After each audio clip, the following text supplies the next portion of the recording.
Okay, so I want to talk about an old secret. It's been around a long time.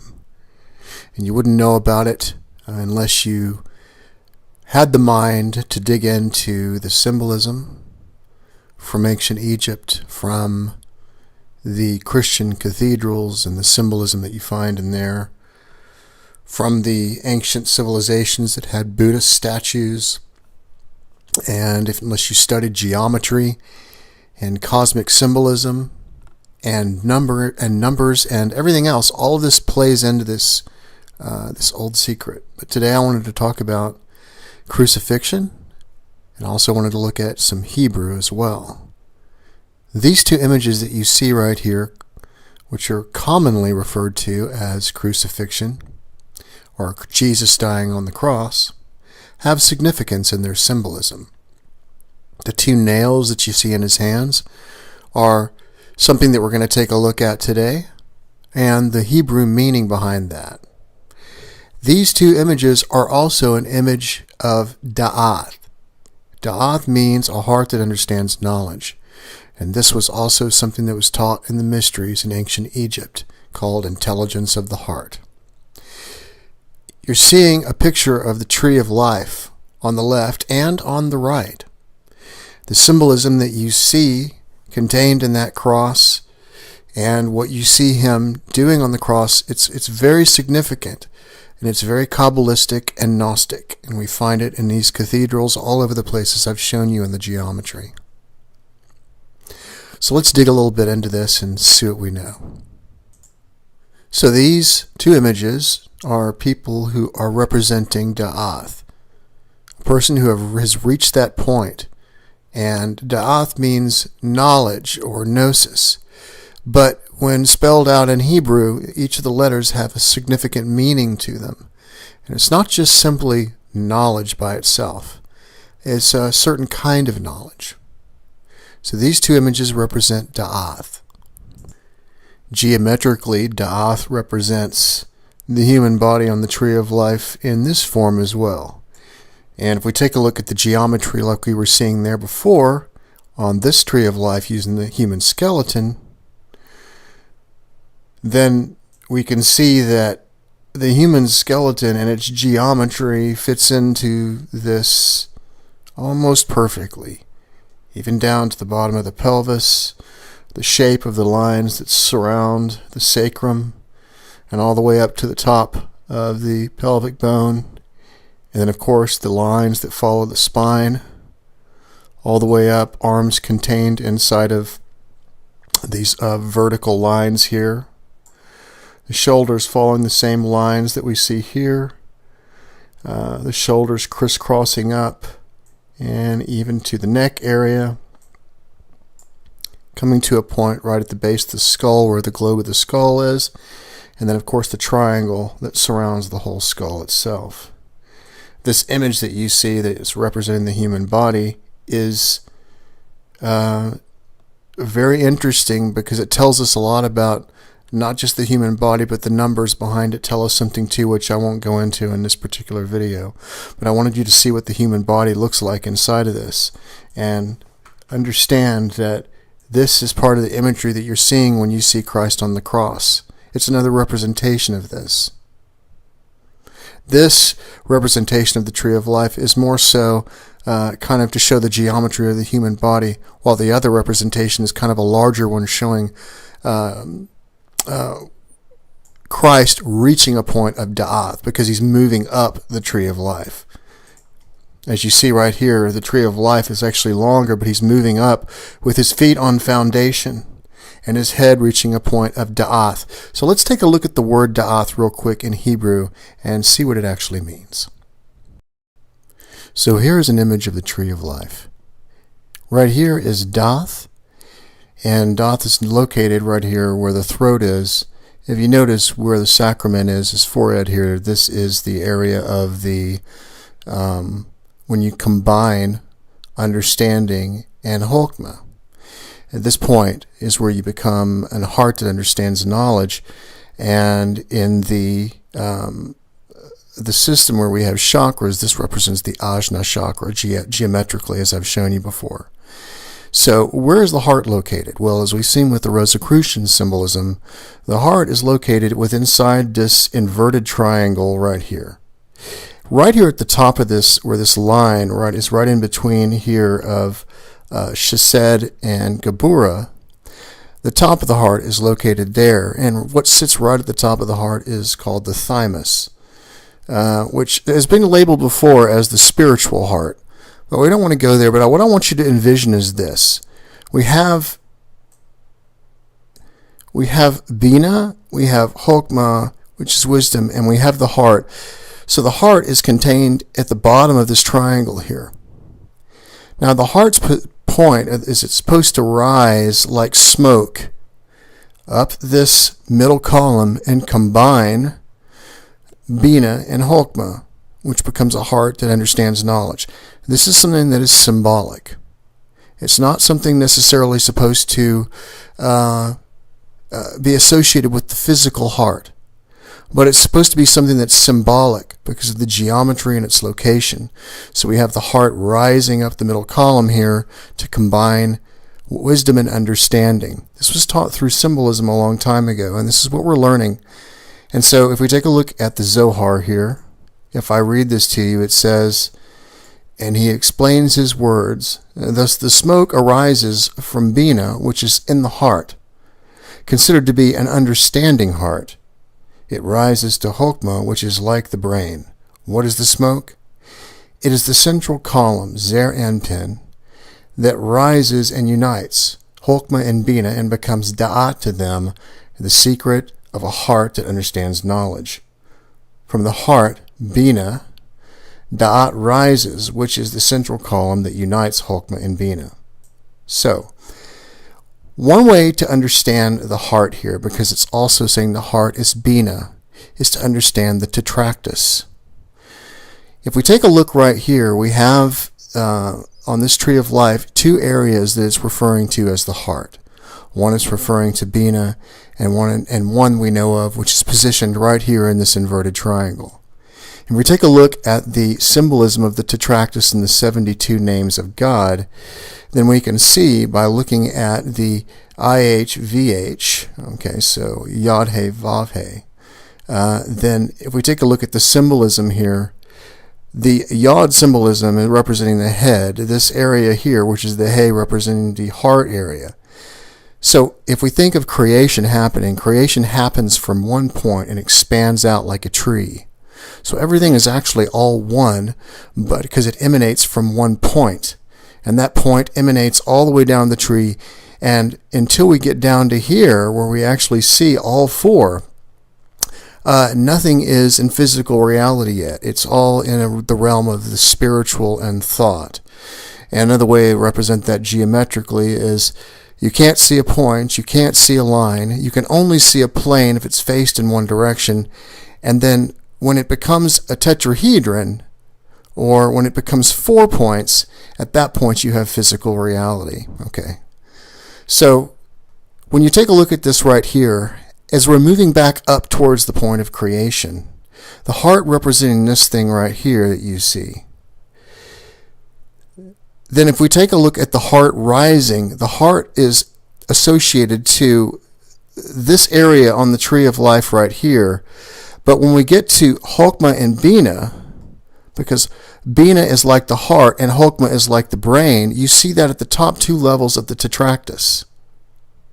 So the heart is actually rising up from this column here, the middle column, rising up to Bina to become an understanding heart and uniting both Bina and Chokmah together to becoming a heart that understands knowledge. This is a reflection of Kether, which cannot be seen, but is the first point manifested in physical reality. When it moves down, and Bina representing the waters, Chokmah representing the breath, when they combine with each other, at that point we have Da'at, and that is when we see in physical reality something cosmic related to the nebula. Okay, I know so where there's a cosmic representation, there is a symbolic representation. There is a representation of the Hebrew letters themselves as pictographs and hieroglyphs, So all of these things combined, including number, including the way things are manifested from a point all the way down the tree, we can see now what makes sense when we read this thing right here, because in a version of the Tetractys we have the same thing. We have these three moving up to these two. So the heart is actually moving up to understanding. It's uniting them right here. And this is the area of Da'at. So this area is where the crown you get crowned, and you're crowned with Kether. Da'at is like Kether, although Kether is in the unmanifest. It's the first point, but it can't be recognized until it's combined with these two, Bina and Chokmah. So in a way, Dath is similar to Kether in that sense. Let me read something to you from something from the Ladder of Lights by William G. Gray. This was done, I believe, in 1975. But he says here, Sephira Kether, the crown, the summit. Asiya, which is the physical world. World of expression, prima mobile, nebula. So now we can see here. And when we see this, it says the treetop at last. Here we are at the very apex of the middle pillar, where we can make no further progress on the tree of life unless we leave it all together into the nothing above, or fall back to Malkuth and start all over again. Unless we have grown wings during our upward journey, can we only follow the latter course. Kether not only signifies a crown in the regal sense, but also the summit of any height, especially a mountain or a pillar. It has an amplified meaning of surrounding anything a friendly manner. A proverb says, the prudent put on knowledge, da'ath, as a crown. This gives a nice picture of the supernals together, with the crown of Kether ornamenting the prudent heads, Chokmah and Bina, that have reached a position of knowledge at Dath. So now, once again, let's take a look at Dath, knowledge. This area right here needs to move up to this area right here so that it can combine understanding and wisdom together. At that point, you get a crown, and that crown is the crown of Kether. Let's take a look at Dath itself and the letters, which are Daleth, Ayin, and Ta, and let's take a look at their meanings real quick.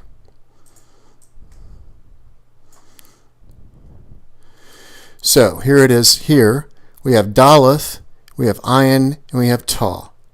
It's from the Hebrew Strong's Concordance, and if we take a look at the first letter, Daleth, this actually has the meaning of gate or door in Hebrew. If we take a look at the Phoenician letter for that, it is a triangle. Then if we take a look at Ayin, Ayin has the meaning of eye. And if we combine those two together, the first two letters of the word Da'ath, we have an eye and a triangle. The last letter that we have in Da'ath is the symbol of Ta. Ta means the word truth. It also comes from the Egyptian hieroglyph, which means mark. If you take a look at the various pictographs for this, you have the X here. You have something that looks like the Christian cross. This is from the Egyptian hieroglyph. This is from, I guess, Roman times. This is what you see in the Phoenician.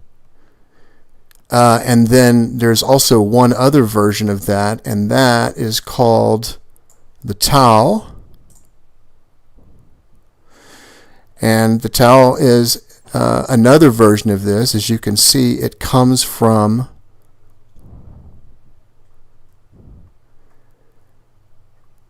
It actually comes from the ancient Egyptian form of the Tau, which means the mark. But look right here, what we have right down here. We have a crucifixion scene with a Tau cross. So now let's come back over and take a look at our other pictographs.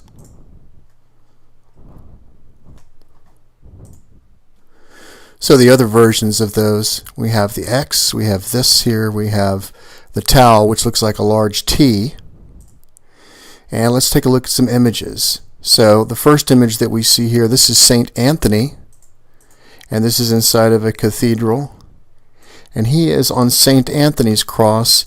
And look at that thing that they're putting on his head. What is that thing? That's a crown. And that means that this person has reached a point of da'ath. So what's the difference between him and Christ?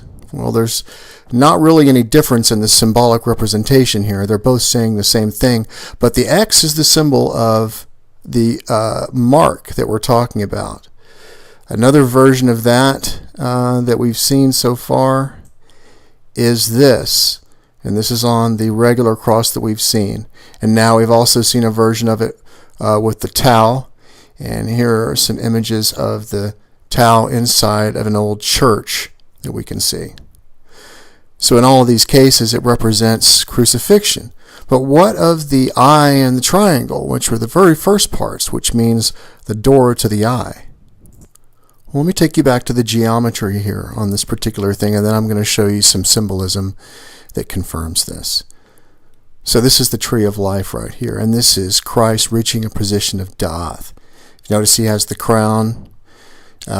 Just like St. Anthony was being given a crown and pointing upwards by an angel. But I want you to take a look at his head right here as it's tilted to the right.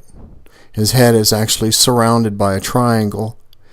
This right here, which was done geometrically, and if you take a look at the geometry on his face, how it is symmetrical on both sides. His face fitting into the inverted triangle, but this larger triangle covering his head.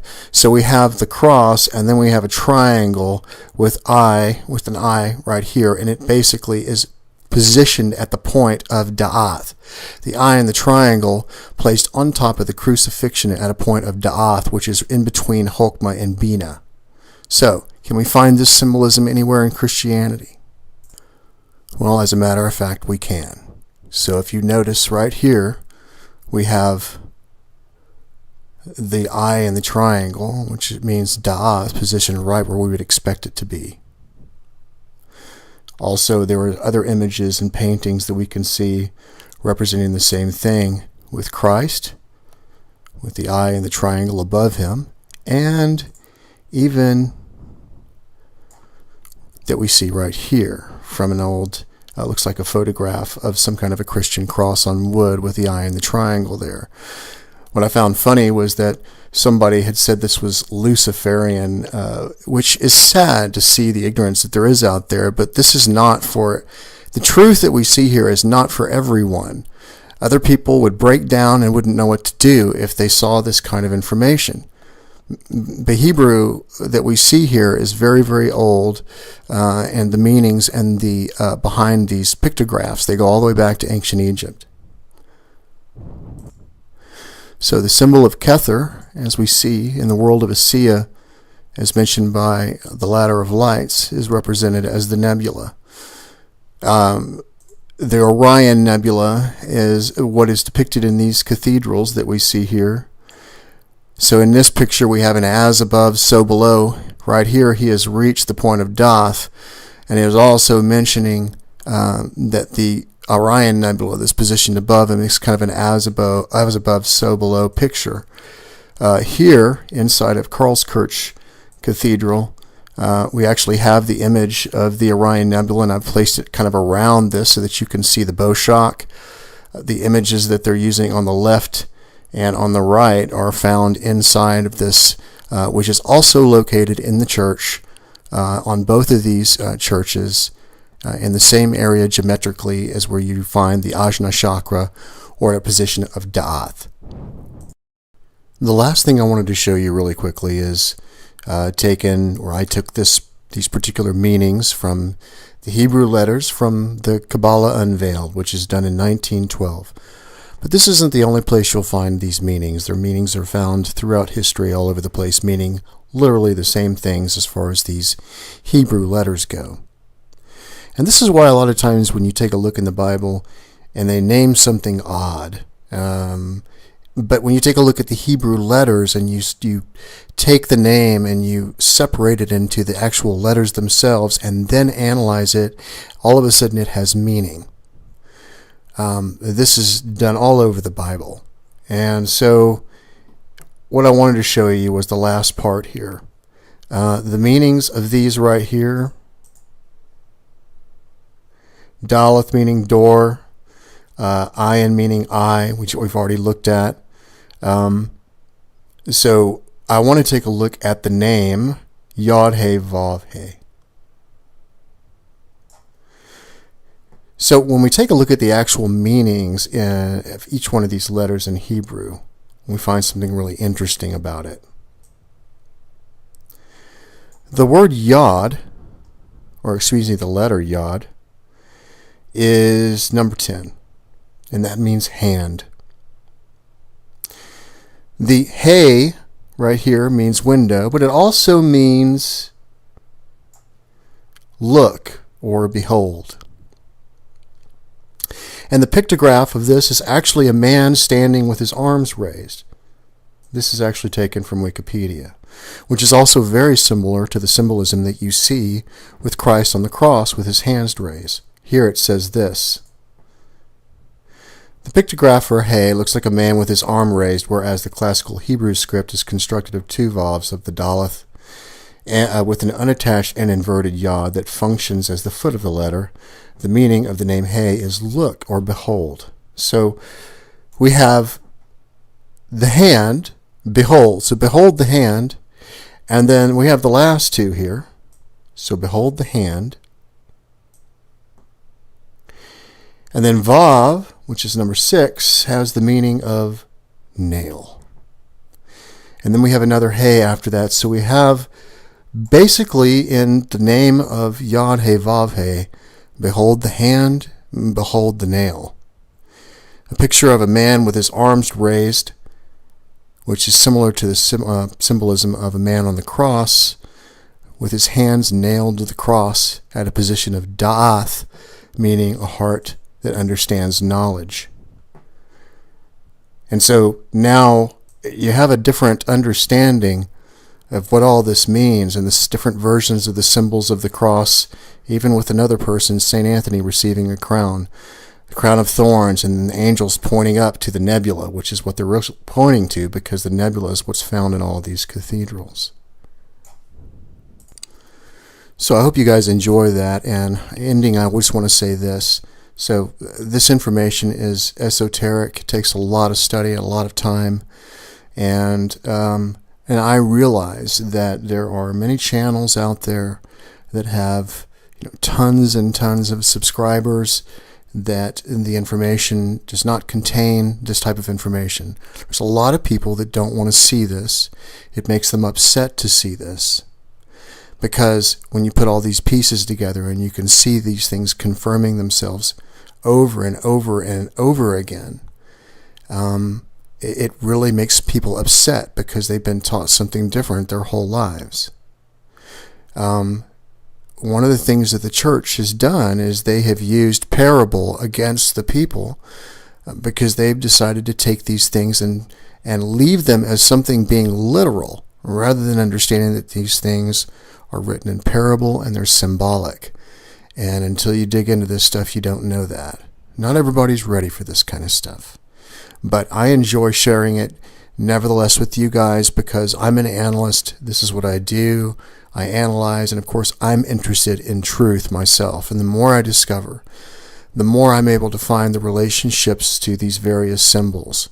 And I enjoy sharing it with you, because when I spit it back out, it keeps it in my head easier. In a way, these videos that I make are almost kind of like notes that I'm taking out loud.